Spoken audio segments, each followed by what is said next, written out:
तृतीय वर्ष के विद्यार्थियों, आज हम हिंदी आलोचना के विषय में पढ़ेंगे। हिंदी आलोचना का उद्भव कब हुआ और उसका विकास के क्या क्या सोपान हैं, इसके विषय में हम जानकारी प्राप्त करेंगे।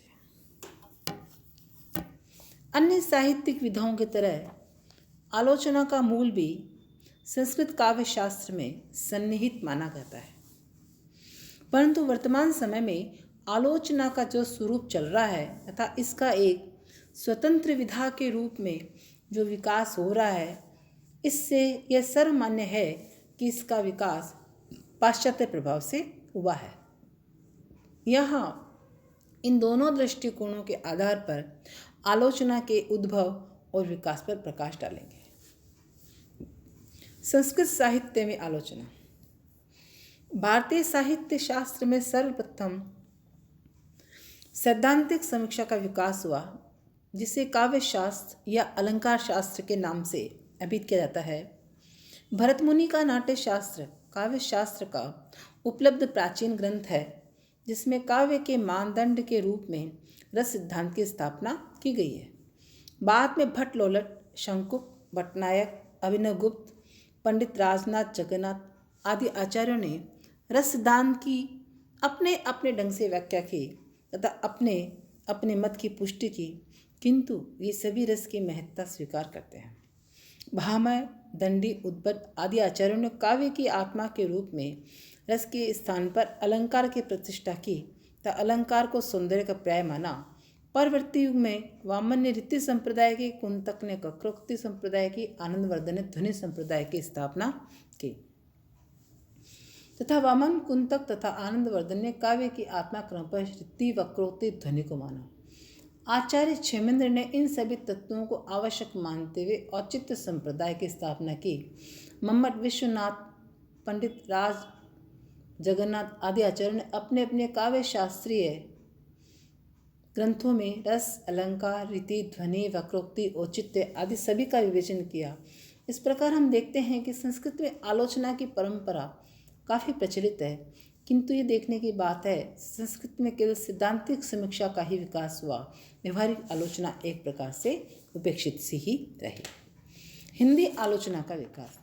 संस्कृत का काव्य शास्त्र हिंदी के आचार्यों की परंपरा के रूप में मिला तथा हिंदी में आलोचना का जन्म मध्य काल में हुआ।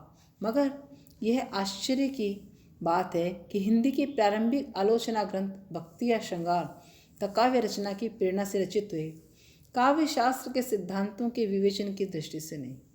सूरदास की साहित्य लहरी तथा नंददास की रसमंजरी ये रचनाएं यद्यपि काव्य शास्त्र की कोटि में आ सकती है, तथापि उनका लक्ष्य नायिका भी समझाना न होकर आराध्य कृष्ण की प्रेम लीलाओं का वर्णन करना है। कर्णेय, रहीम, गोपा, भूपति आदि अकबर के कुछ दरबारी कवियों ने काव्य का जो विवेचन किया, उसका लक्ष्य रसिकता का पोषक ही है। बीच बीच में कविता के संबंध में कुछ नियमों की चर्चा करते हुए भी तुलसी का लक्ष्य काव्य शास्त्र प्रस्तुत करना नहीं था। रीतिकालीन आलोचना। रीतिकाल में ऐसे ग्रंथों की रचना प्रारंभ हुई जिनका उद्देश्य काव्य शास्त्र के नियमों और सिद्धांतों का परिचय प्रस्तुत करना था। 17वीं शती के मध्य में आचार्य केशव दास ने कवि प्रिया और रसिक प्रिया ग्रंथों की रचना प्रवीण राय को काव्य शास्त्र की शिक्षा देने के निमित्त हुई। इसमें संदेह नहीं कि केशव का लक्ष्य काव्य शास्त्र के ग्रंथों की रचना करना था तथा उन्होंने ये कार्य विशुद्ध आचार्यत्व की प्रेरणा से किया। यह भी कहना उचित रहेगा कि केशव ने हिंदी में काव्य शास्त्र संबंधी ग्रंथ की रचना की आधारशिला रखी तथा उनके साथ ही हिंदी में काव्य शास्त्र के ग्रंथों की परंपरा आरंभ हुई। केशव के साथ देव, मतिराम, भूषण, बिहारी, ग्वाल आदि अनेक कवि हुए जिन्होंने रीतिकाल में काव्य शास्त्र संबंधी सिद्धांतों के प्रतिपादन में योगदान दिया। रीतिकालीन काव्य शास्त्र संबंधी ग्रंथों को हम 4 भागों में बांट सकते हैं।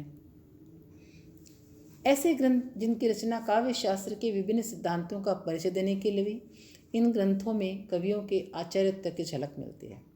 रस तथा नायिका संबंधी ग्रंथ जिनके कवियों का लक्ष्य आचार्यत्व प्रदर्शन कम मनोरंजन के लिए कामुकता तथा रसिकता को प्रभावित करना था। अलंकार ग्रंथ इस युग में ऐसे ग्रंथ लिखे गए जिनमें अलंकारों का विवेचन हुआ, मगर यह विवेचन बहुत परिचयात्मक है। ऐसे ग्रंथ जिनमें नक्षिक तथा षड्ऋतु वर्णन है तथा जिनका लक्ष्य रसिकता का उद्वेग है। इस काल में समीक्षा सिद्धांतों का प्रतिपादन काव्य शास्त्रीय एवं अलंकारिक ग्रंथों मिलता है, किंतु उनका विशेष महत्व नहीं है। इसका कारण यह है कि उनका आधार संस्कृत काव्य शास्त्र था। ऐसा लगता है कि संस्कृत के नियमों का अनुवाद ब्रजमाला में कर दिया गया है, अतः उसमें मौलिकता का अभाव है। आधुनिक काल में हिंदी आलोचना। हिंदी समीक्षा के विकास का उन्मेष आधुनिक काल में हुआ। विधिवत गद्य लिखने की परंपरा का प्रारंभ 20वीं शताब्दी के प्रारंभ के साथ ही, यद्यपि 19वीं शताब्दी के अंतिम दशक में ही गद्य लेखन में हिंदी रचनाकार प्रबल हो गए। हिंदी आलोचना के आधुनिक कालीन विकास को हम इस तरह से बांट सकते हैं। भारतेंदु युग। 19वीं सदी में गद्य की अन्य विधाओं के जन्म और विकास के साथ साथ समालोचना अपना नया रूप धारण कर आगे बढ़ी। भारतेंदु युग में आकर हिंदी साहित्य के नवीन और बहुमुखी विकास के आलोचना के स्वरूप इस प्रकार नए तत्वों को समावेश किया। भारतेंदु ने स्वयं मुद्राराक्षस की भूमिका तथा नाटक नामक निबंध लिखकर नई समालोचना का पथ प्रदर्शन किया। यह सैद्धांतिक आलोचना का पहला रूप था। इस युग के प्रथम समर्थ आलोचक चौधरी बद्रीनाथ पेंगन थे। उन्होंने अपनी आनंद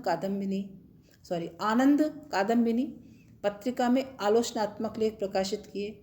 इन समीक्षा के प्रवर्तकों में बालकृष्ण भट्ट, श्रीनिवास दास, बाल मुकुंद गुप्त, प्रताप नारायण मिश्र, गंगा प्रसाद अग्निहोत्री आदि प्रमुख थे। भारतेंदु युग के उत्तरार्ध में हिंदी समीक्षा ने तनिक गंभीर और सैद्धांतिक रूप धारण कर लिया था।